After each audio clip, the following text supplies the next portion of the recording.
Класс. Düğür. Tıktım. Мәлімет. Sap, düğün. Tıktım. Sen bir sana.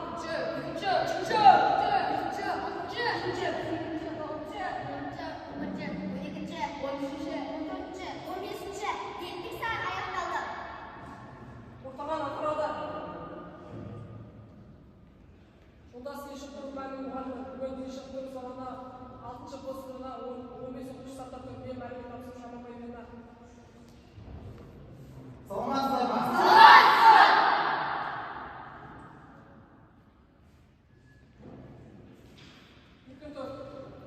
Tıktım. Бүгінгі дене шынықтыру заманында Исаи Беков аяқ жағынан биік өәдісі. Түсінікті болса мақұлда. Tıktım. Düğür. Tıktım. Su. Gın.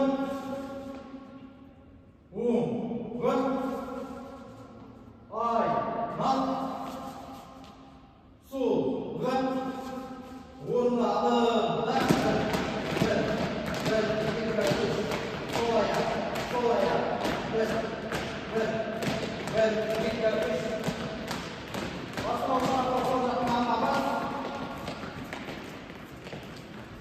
Басты көтереміз, денені тік ұстаймыз. Екі қол жоғары, аяқ күшімен жүреміз. Аяқ күшімен, алақан күшіне қарай, денені тік ұстаймыз, басты көтереміз.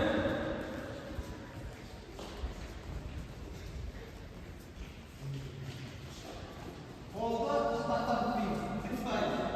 Аяқтаймыз. Екі қол бетте, өкшемен жүреміз. Денені тік ұстап, басты көтер. Бесті тастады. Денені тік ұстап. Жақсы, аяқтаймыз. Екі қол бетте, табаны сыртқырымен жүреміз. Табаны сыртқырымен, басты көтер. Алға қарап. Қайырқайсыз. Алғысын қарайыз. Аяқтайыз. Екі қол бетте, табаны шыңғырымен жүреміз.